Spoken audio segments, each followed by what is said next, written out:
Silakan duduk saudara, shalom. Shalom. Apa kabar? Puji Tuhan. Dengan tidak mengurangi rasa hormat, terima kasih Bapak Gembala, staf diaken, terima kasih Pak Simon. Di sebelah kirinya ada sahabat saya namanya Bang Petrus, jadi Simon Petrus, haleluya. Jadi sahabat saya, sahabat dekat saya sudah seperti keluarga saya. Ini sahabat saya ini hadir di pemerintahan. Dan sahabat saya ini bukan promosi, tapi kita sebagai anak Tuhan, saya support sahabat saya ini. Sahabat saya ini mau duduk di pemerintahan, jadi calon anggota legislatif dari Bekasi kalau salah ya. Bekasi ya, Bekasi mana? Bekasi, Depok ya. Jadi kalau saudara lihat wajah beliau, ya saudara minimal saudara doakan ya. Kalau nggak mau coblos, sobek aja kartunya, kira-kira begitu. Beri tepuk tangan buat Tuhan, haleluya. Bisa berdiri dikit kayak bisa dikenal gitu loh. Minimal nanti kalau di jalan saudara bisa lempari dengan batu, kira-kira begitu. Enggak lah, bercanda. Nah kita harus saling support untuk anak-anak Tuhan. Baik, sudah lama saya tidak khotbah di tempat saudara. Sebulan yang lalu di Plaza THB dan hari ini saya khotbah di tempat saudara. Terima kasih. Saudara, saya percaya bahwa hidup itu, kekristenan yang paling benar itu bukan cuma sekedar pengakuan di gereja. Saudara, saya banyak melakukan pelayanan di bagian Indonesia, di bagian timur. Saya belajar sesuatu tentang kekristenan. Saudara, Kristen itu jangan cuma sekedar pengakuan, karena pada akhirnya orang di luar sana tidak butuh pengakuan kita, tapi orang di luar sana butuh tindakan hidup kita. Makanya buat saya Kristen yang benar tidak kelihatan dari angkat tangannya, tapi Kristen yang benar itu kelihatan dari kelakuan hidupnya. Saya beri judul khotbah saya sederhana, judulnya adalah Jadilah Berbuah, Hidup yang Berbuah. Kalau bisa ditampilkan. Karena buat saya, saudara, setiap minggu kita bisa beribadah, tapi belum tentu setiap minggu juga kita berubah hidup kita. Makanya Kristen yang paling benar itu jangan cuma sekedar angkat tangan di gereja, tapi pulang tidak membawa apa-apa. Saudara, ada banyak orang Kristen datang ke gereja yang mereka minta cuma perbuatan dan berkat Tuhan. Saya tidak anti dengan berkat Tuhan, saya tidak anti dengan mujizat Tuhan. Tapi pelajari di dalam Alkitab, di mana Yesus buat mujizat, selalu ribuan orang datang kepada Yesus. Orang yang datang kepada Yesus tergila-gila dengan berkat dan mujizat. Satu kali 5.000 orang mereka lihat Yesus buat mujizat dengan 5 roti 2 ikan. Yang hadir berapa saudara? 5.000 orang. 5.000 orang kenyang dengan berkat 5 roti 2 ikan. Satu kali Yesus buat mujizat, Bartimeus buta melihat. Satu kali Yesus buat mujizat, Lazarus bangkit dari kematian. Tapi pertanyaan saya, di mana mereka ketika Yesus ada di atas kayu salib? Enggak ada, Pak. Makanya kalau mau lihat orang Kristen, jangan melihat kesetiaan orang Kristen ketika terima berkat dan mujizat. Tapi lihat orang Kristen kesetiaannya ketika mengalami proses dan salib. Masih setia enggak sama Tuhan?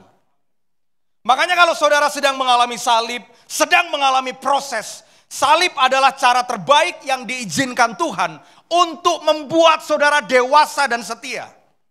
Karena ada banyak orang gak setia dengan salib, gak setia dengan Tuhan karena proses. Makanya saudara-saudara tidak akan pernah temukan dosanya Daud apa ketika Daud masih jadi gembala yang miskin, yang hanya menggembalakan kambing domba yang cuma 2-3 ekor. Kasih tahu sama saya, apa dosanya Daud yang tercatat di Alkitab waktu dia masih miskin? Gak ada, Pak. Tapi lihat ketika Daud sudah jadi raja, dia sudah pegang tongkat, sudah pakai mahkota raja. Maaf bahasa saya, bintangnya sudah menyala. Dia jadi otak pembunuhan atas kematian Uria. Apa yang salah ketika Daud masih miskin dengan Daud yang kaya? Yang salah adalah begini, ternyata berkat Tuhan merubah karakternya dia. Ada banyak orang yang karakternya berubah, itu karena berkat Tuhan. Dulu ketika masih belum punya apa-apa, setia sama Tuhan. Tapi ketika sudah diberkati, ketika tokonya ramai, apalagi ketika rekeningnya BCA bertambah setiap hari, orang lupa loh sama Tuhan. Makanya saya nggak heran, zaman sekarang itu banyak orang menempatkan Tuhan itu seperti Indomart atau kalau nggak Alfamart. Dibutuhkan didatengin, kalau nggak dibutuhkan say goodbye. Kita itu kadang menempatkan Tuhan hanya menjadi penjawab kebutuhan. Dan terbanyak kita datang kepada Tuhan, kebutuhan yang kita minta adalah kebutuhan ini, perut. Makanya orang Israel Ketika mereka keluar dari tanah Mesir, mereka ngomel sama Tuhan. Kenapa orang Israel ngomel sama Tuhan? Karena urusan ini Pak, perut. Kalau saudara datang ke Tuhan cuma karena urusan perut, saudara nggak ada bedanya dengan 5.000 orang yang datang kepada Yesus. Mereka datang kepada Yesus karena Yesus bilang, sesungguhnya mereka datang kepadaku karena mereka kenyang. Saudara datang hari ini bukan cari kebutuhan yang di sini Pak, tapi saudara datang hari ini cari kebutuhan yang di sini. Maaf ya, yang di sini perbuatannya, tapi yang di sini pribadinya. Kita datang hari ini bukan cari perbuatannya, tapi kita datang hari ini cari pribadinya. Dan berita baiknya begini, ketika pribadinya ada dalam hidup kita, maka seluruh perbuatannya pasti dia nyatakan atas kehidupan kita. Pasti Pak, gak usah takut sama Tuhan, gak usah takut. Bapak model saya Pak, saya rela kerja keras, yang penting anak saya minum susu terbaik. Bapak model saya rela kerja keras, yang penting anak saya dapat masa depan yang terbaik. Bapak model saya aja Pak tahu yang terbaik buat anak, apalagi Bapak kita di sorga. Makanya banyak orang itu suka mencurigai Tuhan. Sampai kemudian begitu diberkati sama Tuhan, Tuhannya hilang. Saya ngalamin itu ketika saya jadi bapak. Anak saya itu usianya 14 bulan. Anak saya itu lucunya minta ampun, lucu banget. Kalau saudara mau lihat anak saya selucu apa, lihat aja bapaknya, kira-kira itu, selucu itu juga anaknya. Nah anak saya itu lucunya minta ampun. Anak saya itu usia 14 lagi suka main-mainnya. Ya memang anak-anak itu sukanya main. Ya, makanya kalau ada jemaat yang hobinya main-main sama Tuhan, ya mungkin karakternya memang mentalnya masih anak-anak kelihatannya. Anak saya itu lagi hobi main, sukanya itu anak-anak itu main gitu. Satu kali saya belikan dia mainan yang cukup mahal. Ya kita sebagai bapak pasti ngasih yang terbaik Pak Darwin kalau untuk anak kita, pastilah. Kalau namanya bapak pokoknya makan gak makan yang penting anak dapat yang terbaik. Makanya saudara ya, bapak model saya aja tahu yang terbaik buat anak. Makanya saudara jangan heran, Bapak kita di surga, dia kasih anaknya mati buat kita karena sayang sama kita. Tapi tamparan buat saya beberapa bulan yang lalu, saya belikan anak saya mainan yang cukup mahal. Nama anak saya namanya Bradley, itu lucu banget. Jangan lupa, lucu plus ganteng, kayak bapaknya. Waktu saya belikan dia mainan, saya baru pulang kantor. Ketika saya baru pulang kantor, saya lihat anak saya Bradley itu lagi main. Sama mainan yang kita belikan. Itu loh Pak, mainan yang begitu dibunyiin dia bisa bunyi etek. Nah, saya baru pulang kantor, saya baru parkir mobil. Saya buka pintu rumah saya lihat anak saya Bradley lagi main.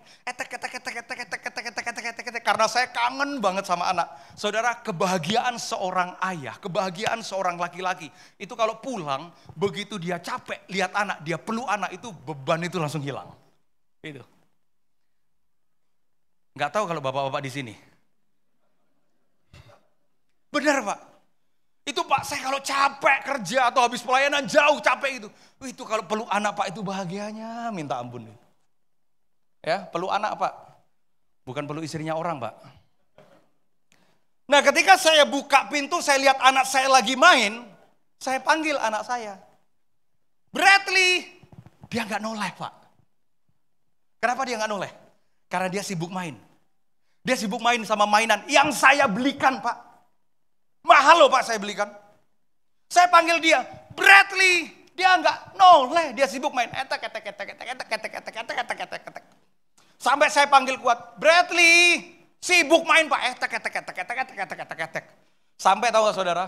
Susnya itu, mbaknya itu bilang begini, Bradley, itu loh dedimu pulang nak, nggak noleh Pak. Kurang ajar gak? Tiba-tiba Pak, seperti Tuhan itu ingetin ke saya. David, kamu tahu gak? Banyak orang Kristen itu persis kayak anakmu. Apa Tuhan? Waktu gak punya, minta diberkati. Waktu sakit, minta disembuhkan. Waktu susah, minta ditolong. Begitu diberkati, kita sibuk sama berkatnya, sampai lupa sama suara bapaknya. Saya belajar dari situ Pak. Pantesan Daud berubah. Kenapa dia berubah? Karena berkat. Makanya orang Israel ketika di tanah perjanjian, mereka melupakan Tuhan. Padahal tanah perjanjian itu penuh susu dan madu.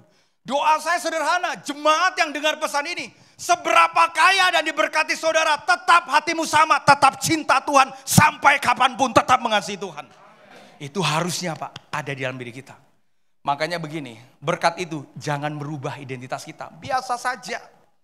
Emang kenapa sih kalau jam tanganmu Rolex harga 250 juta, terus penyembahanmu kayak mahal gitu? Enggak Pak, biasa saja. Makanya apa yang kita terima, berkat pemberian harus membuat kita biasa saja. Karena kita tahu yang terpenting bukan berkatnya, tapi yang terpenting adalah pribadinya. Nah, satu kali Yesus ini capek pelayanan, habis pelayanan capek. Maka Alkitab mencatat, kita buka Matius pasal 21 ayat ke-18. Yang saudara bersuka cita, katakan amin. Beberapa wajah masih susah ya, kenapa? Hutang masih banyak. Tenang Pak, hutang masih banyak, selesaikan. Jangan minta Tuhan yang selesaikan. Bapak yang selesaikan ya. Matius 21 ayat ke-18, kita baca sama-sama saudara, 1, 2, 3. Pada pagi-pagi hari dalam perjalanannya kembali ke kota, sebentar. Yesus kembali perjalanan dari mana? Setelah dia melakukan pelayanan. Orang kalau pelayanan itu ya cukup capek gitu kan. Makanya ketika dia pulang pelayanan, ternyata Yesus ketika pelayanan zaman dulu beda sama pelayanan zaman sekarang. Pelayanan zaman sekarang itu enak Pak, pelayanan zaman sekarang. Gitu. Apalagi ibadah zaman sekarang. Ibadah zaman sekarang itu enak. Kalau pelayanan zaman dulu, saudara, ibadah zaman dulu, kisah para rasul itu, mereka dikejar, beribadah, mau ditangkap, mau dibunuh. Kalau kita enggak, kita ibadah pelayanan zaman sekarang itu enak, musik, sound system bagus, ruangan ber-AC, saking enaknya datang bukan beribadah, tidur Pak, lanjut tidur dari rumah, tidur ke gereja, saking enaknya. Nah ketika Yesus pelayanan, dia pulang ke kota. Saudara, hari Rabu saya akan pimpin rombongan ke Israel. Itu ada 25 orang yang saya pimpin. Itu kita seminggu lebih di Israel. Saudara, tempat pelayanan Israel, kota ke kota, itu bukan Jakarta Bekasi, bukan. Ini Jakarta Bekasi enak. Sekali lapar, mau apa? Kelapa gading, bakmi, babi guling, sate babi, serba babian ada. Kalau zaman itu Pak, pelayanan dari kota ke kota, itu kayak kampung ke kampung, terjal. Jalanan terjal, jalan kaki, susah, sakit, panas. Nah karena Yesus dari satu kota ke kota, kotanya itu gak kayak Jakarta, lapar, gojek, makanan datang, gak ada begitu. Ketika Yesus lapar, dia lihat satu pohon. Alkitab mencatat dengan jelas. Ketika Yesus dalam perjalanannya kembali ke kota, ini setelah pelayanan nih. Ini jalan kaki itu Pak.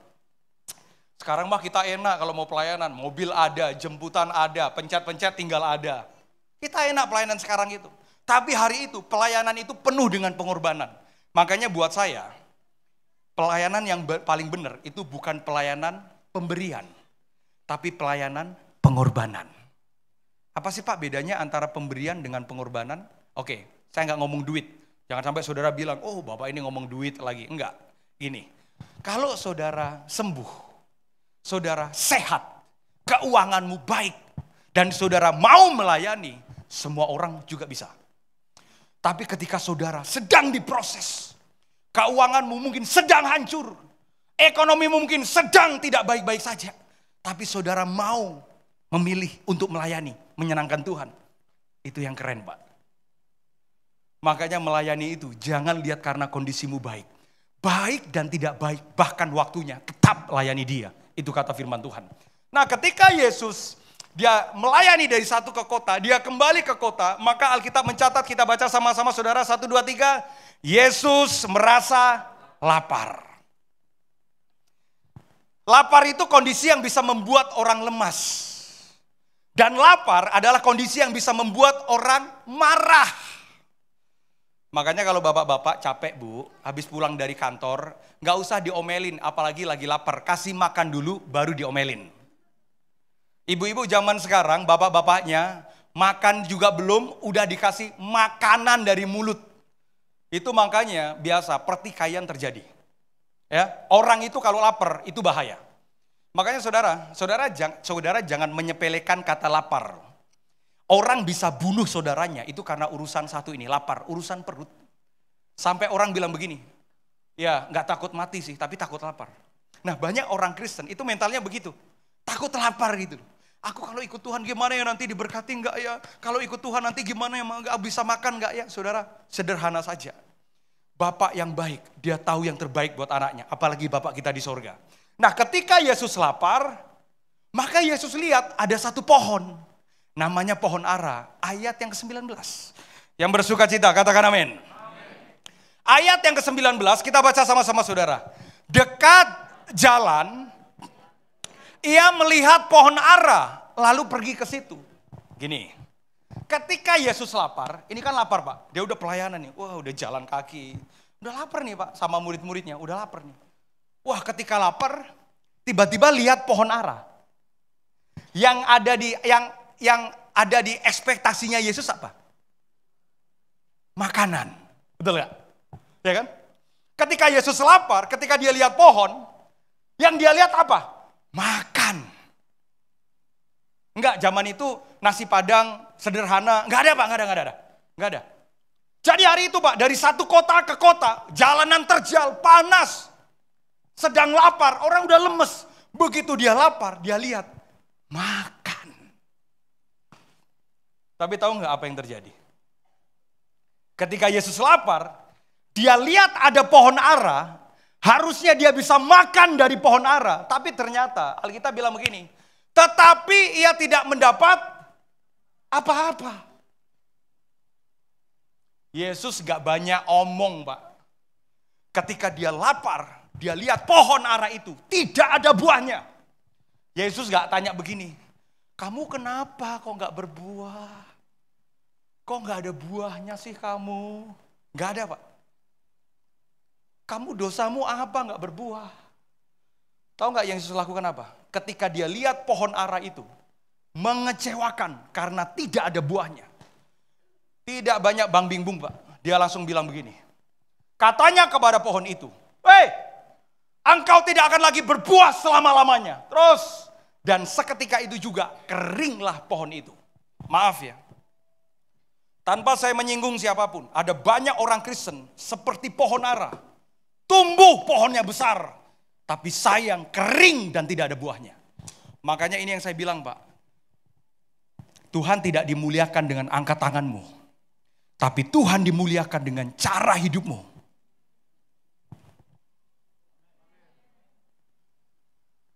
Buat apa satu pohon ditanam kalau tidak ada buahnya? Gak ada gunanya Pak. Gak peduli saudara mengaku gini, Pak saya Kristen loh Pak, puji Tuhan. Pak gereja saya pohonnya yang paling besar Pak, puji Tuhan. Bisa ditampilkan gak gambar pohon? Pak saya akar iman saya yang paling kuat Pak, bagus. Tapi Pak saya minta maaf Pak. Gak ada gunanya kalau buah itu tidak muncul dan dinikmati oleh orang lain. Saudara, emangnya istrimu butuh angkat tanganmu? Enggak Pak. Anakmu butuh pengakuanmu? Enggak Pak. Mereka butuh kehidupan kita. Saya itu mulai detoks Pak diri saya. Saya itu kalau khotbah Pak, tiap hari, apalagi hari Minggu, saya khotbah. Tapi selalu kalau saya khotbah itu, kalau ada istri saya itu suka ngomong gini. Ketika saya khotbah, apa yang ada di benak istri saya ya? Saya pernah tanya sama istri saya. Ketika aku khotbah, apa yang ada di benakmu? Istri saya masih ngomong gini, ya aku bangga, suamiku melayani Tuhan. Gitu. Jangan sampai Pak, saya khotbah yang di benak istri saya ngomong gini, lu cuma jago di mimbar, tapi gak jago hidup. Ada banyak orang Kristen jago pelayanan, tapi gak jago hidup. Jago ibadah, tapi tidak jago dalam kehidupan. Makanya hari itu Yesus bilang begini, pohon ara, gak ada gunanya. Kalau kamu ditanam, akarmu kuat, bagus, puji Tuhan. Pohonmu besar, bagus. Bisnis saudara besar, puji Tuhan. Daunnya rindang, menutupi satu Bekasi, semua orang lihat, puji Tuhan. But without the fruits, you are nothing. Tanpa buah, kita gak ada gunanya Pak. Pada akhirnya, buah itulah yang memberi rasa kenyang. Buah itulah yang bisa dinikmati. Pertanyaannya, hidup kita berbuah gak? Nah satu kali Yesus marah, ketika dia ngomong ke murid-muridnya, muncul Matius pasal 7 ayat ke-22. Ini saya akan bagikan buat saudara. Matius 7 ayat ke-22, satu kali Yesus marah. Dan dia bilang begini, kita baca sama-sama saudara. Pada hari terakhir banyak orang akan berseru kepadaku, apa saudara? Tuhan, Tuhan. Sebentar, semua kita yang datang hari ini, saudara yang angkat tangan, saudara yang memuji, semua teriak Tuhan, Tuhan. Pelayanan di mimbar, saya pendeta, worship leader, pemain musik, singer, asar, penerima tamu, kita sepakat, kita setuju bahwa hari ini kita semua meninggikan nama Tuhan, Tuhan. Yesus bilang begini, pada hari terakhir ada banyak orang berseru kepadaku, Tuhan, Tuhan. Makanya begini, Tuhan itu jangan cuma jadi seruan, tapi tanpa jadi kehidupan. Ada banyak orang yang menempatkan Tuhan jadi pengakuan, aku Kristen loh, tapi tanpa kehidupan. Pada akhirnya bukan pengakuan kita, tapi kehidupan kita jauh lebih penting daripada pengakuan kita. Terus, bukankah kami, apa saudara, bernubuat demi namamu? Kira-kira gini, kalau orang bernubuat demi nama Tuhan, terjadi nggak nubuatannya? Terjadi. Apalagi zaman sekarang banyak orang suka dengan nubuatan. Saya itu pernah Pak, belum lama, seminggu yang lalu, ada orang datang sama saya minta dinubuatin. Tapi celakanya dia minta dinubuatin sesuai dengan requestnya dia. Dia minta gini, Pak nubuatin saya dong Pak sama anak saya. Kenapa? Karena anak saya Pak bulan depan kalau Tuhan izinkan anak saya mau ke Amerika Pak. Maaf Pak, kita selalu kadang suka dengan kata nubuatan itu selalu yang menyenengin telinga. Oh, kayaknya saya salah khotbah nih kelihatannya. Kita suka dengan nubuatan yang suka nyenengin telinga. Kita suka dengan nubuatan yang mengenakkan telinga. Kita suka dengan khotbah yang mengenakkan telinga. Coba khotbah yang paling enak didengar itu apa? Khotbah 3 langkah diberkati. Semua orang suka. Saya tidak anti dengan kata berkat. Tapi berkat itu bisa jadi musuh yang paling berbahaya kalau hati saudara nggak siap. Saya cerita dikit ya. Ini terjadi Pak di keluarga saya. Saya ini punya om. Ini om saya itu 7 tahun yang lalu bener-bener gembel banget Pak. Gembel banget. Saya tahu lah. Ya dari wajahnya termasuk wajah saya kan kita bener-bener kita keluarga yang gembel gitu. Gembel banget Pak. Saya kalau ngomong itu gembel banget. Sekarang saya lagi ngomongin tentang om saya. Pak, setia banget sama Tuhan. Setia banget. Pelayanan, worship leader, sharing firman, khotbah. Satu kali dia pindah dari Sulawesi, dia pindah ke Kalimantan Timur. Dipercayakan tambang, Pak, tambang batu bara. Jangan heran, Pak. Pelayanan udah gak pernah. Istrinya ditinggal setahun. Sampai saya bilang begini, kamu dulu gembel, kamu minta sama Tuhan. Begitu kamu didoakan sama hamba Tuhan, kamu diberkati, istrimu pun kamu tinggal. Kenapa? Karena ketika Daud sudah jadi raja, terlalu gampang untuk dia melakukan dosa. Hati-hati Pak, kaum saya hati-hati. Ketika Tuhan berkati, jangan pernah berkat itu merubah karakter dan keaslian kita. Sederhana Pak, berkat itu Pak, cuma pemberian atas dunia. Bukan membawa kita pada kekekalan sorga. Nah hari itu murid-murid Tuhan dia bilang begini, kami bernubuat demi namamu, terus mengusir setan demi namamu, terus mengadakan banyak mujizat demi namamu juga. Mereka bilang, terus Yesus bilang begini, mereka mengusir setan demi namaku, mereka bernubuat pelayanan. Ini kalau kita mah masih khotbah, masih pelayanan, kita masih belum keren. Kalau orang-orang ini keren nih. Kalau kita ini masih khotbah, masih pelayanan, kita nggak sekeren orang-orang ini. Orang-orang ini Pak bernubuat, ngusir setan. Dan Alkitab bilang begini, mengadakan banyak mujizat demi namamu juga. Tapi celakanya apa? Yesus bilang begini, ayat ke-23. Pada waktu itulah aku akan berterus terang kepada mereka. Terus, aku tidak pernah mengenal kamu sebentar. Buat saya ini aneh. Kalau ayat tadi dia bilang begini, Tuhan, kami bernubuat demi namamu, tapi Yesus bilang begini, aku tidak mengenal kamu. Jadi ada orang-orang yang pakai nama Tuhan, demi nama Tuhan, tapi sebenarnya dia tidak dikenal oleh Tuhan. Dia mengatasnamakan Tuhan, tapi nggak dikenal oleh Tuhan.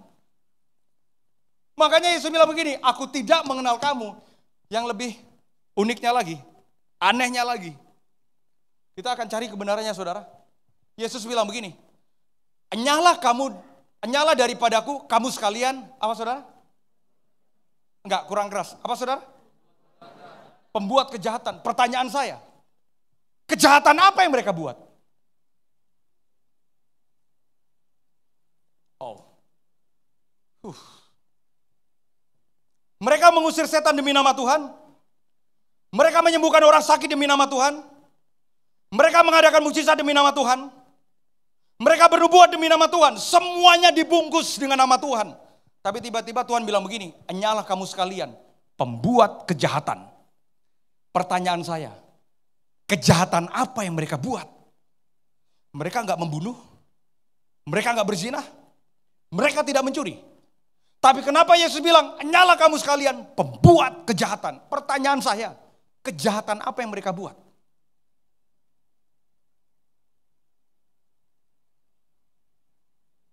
Saya waktu lihat ayat ini Pak, saya agak bingung.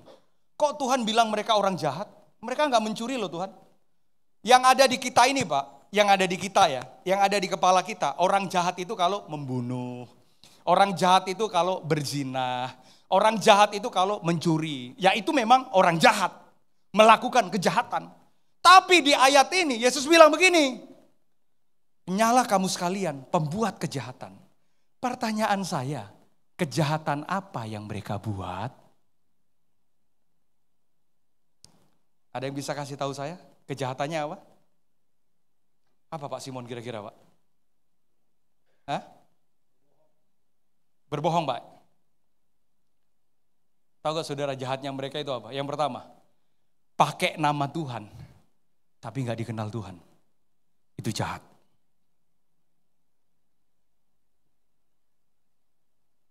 Itu namanya penipu.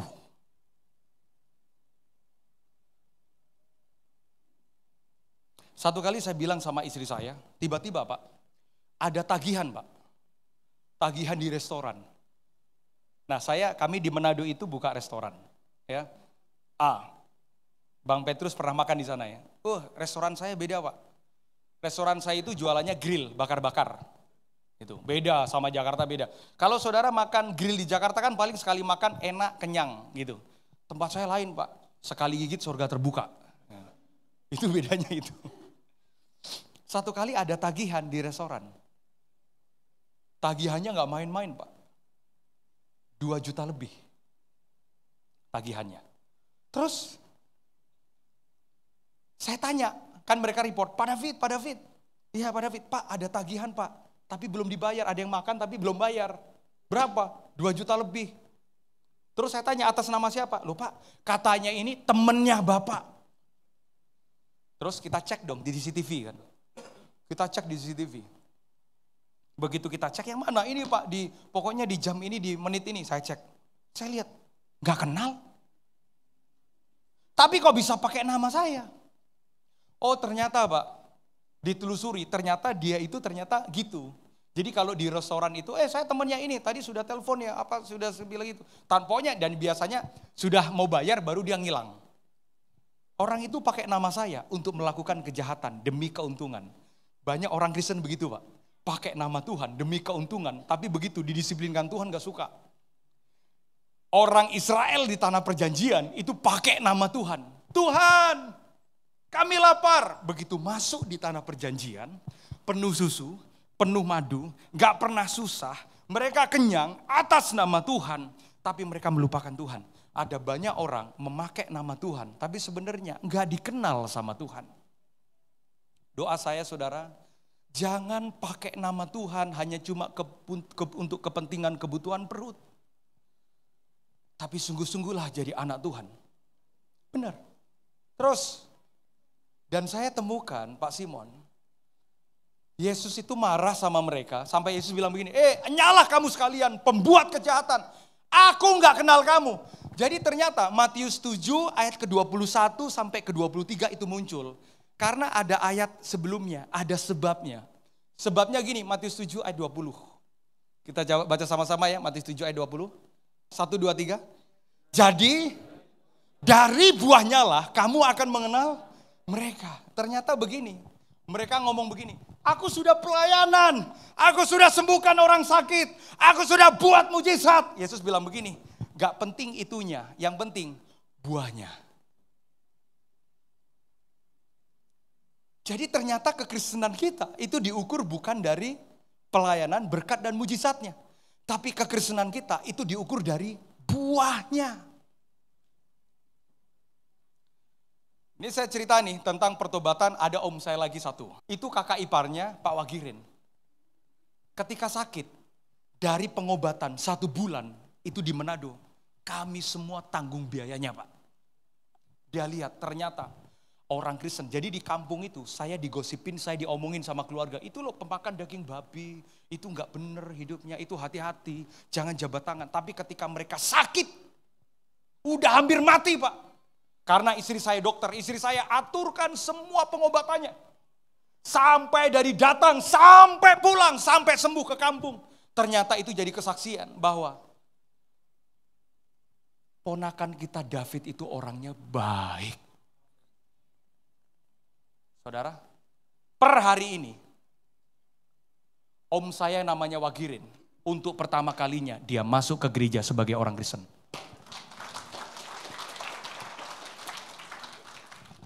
Saya nggak pernah ngomong tentang Yesus, saya nggak pernah paksa untuk dia tentang Yesus, tapi ketika dia lihat hidup, dia lihat buah keluarga kita, dia mau untuk dia terima Yesus. Begini Pak, buah kita Pak jauh lebih penting daripada pengakuan kita. Saudara bisa pelayanan hebat, keren. Mengadakan banyak mujizat, keren. Ibadahmu setiap minggu, keren. Apalagi baca Alkitab 3 kali selesai, 5 kali selesai, 10 kali selesai, keren. Pelayanan keren. Tapi tanpa buah yang nyata, kalau nggak ada buahnya, maka sia-sia. Makanya saudara, di Israel, tampilkan 5 menit lagi saya selesai. Itu ada satu tempat yang sangat terkenal, itu ada petanya itu. Ini nanti saya hari Rabu saya akan pimpin rombongan ke sana ini. Saudara, ada 2 tempat yang jadi tempat wisata hari ini. Kalau setiap rombongan Indonesia, mereka ke Israel, wisata tur ziarah ke Israel, mereka akan selalu ke 2 tempat ini. Yang pertama namanya Laut Mati, Dead Sea. Yang kedua namanya Danau Galilea. Nah, antara Danau Galilea dan Laut Mati itu beda banget.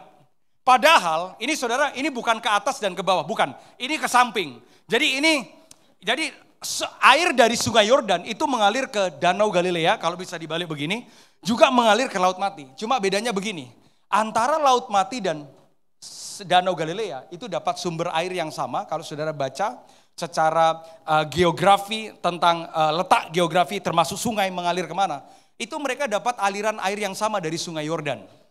Jadi air yang di Danau Galilea sama air yang di Laut Mati itu sama, sumbernya dari Sungai Yordan. Kalau dulu Sungai Yordan itu besar. Pertanyaan saya begini, dapat sumber air yang sama, tapi kenapa menghasilkan sesuatu yang berbeda? Kalau di Danau Galilea banyak kehidupan, tapi di Laut Mati adanya kematian. Danau Galilea, setiap orang Indonesia kalau ziarah tur ke Israel itu selalu minta ke Danau Galilea.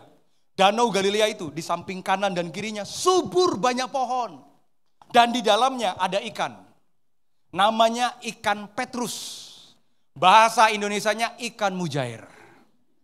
Ada banyak orang ke Israel, Pak nanti kita akan makan. Ya, salah satu nanti kita akan makan ikan Petrus. Wih Pak, puji Tuhan Pak. Saya nggak pernah loh Pak makan ikan Petrus Pak. Ini tanda keajaiban. Begitu datang loh Pak, kok mujair Pak? Ya iya tilapia model kayak mujair. Namanya aja keren. Ya kan? Cuma kan nama itu kan ternyata merubah nilai kan. Contoh pisang goreng sama fried banana harganya beda loh. Padahal sama-sama pisang goreng gitu ya. Makanya saudara jangan nama saudara berubah. Anak Tuhan, tapi kelakuannya kayak budak. Jangan begitu, nanti nilainya berubah. Ya. Nah, Danau Galilea dan Laut Mati itu beda banget. Yang satu ada kehidupan, yang satu adanya cuma kematian. Yang lucunya begini, di Laut Mati itu ada airnya, tapi tanahnya kering. Lucu nggak? Kan biasanya begini, di mana ada air maka rumput subur gitu kan. Di mana ada air selalu ada kehidupan. Tapi lucu nih di Laut Mati. Ada air tapi di samping kanan kirinya gersang dan kematian. Di Laut Mati nggak ada ikan, nggak ada. Kodok juga nggak ada Pak. Di Laut Mati nggak ada tumbuhan. Lucu nggak? Ada air tapi nggak ada kehidupan. Tahu nggak saudara? Laut Mati itu kenapa tidak menghasilkan kehidupan? Karena Laut Mati itu bagian dataran bumi yang paling bawah. Jadi air yang diterima dari Sungai Yordan ditampung sama Laut Mati, tidak dia bagikan. Coba lihat, dari Laut Mati nggak ada lagi sungai-sungai.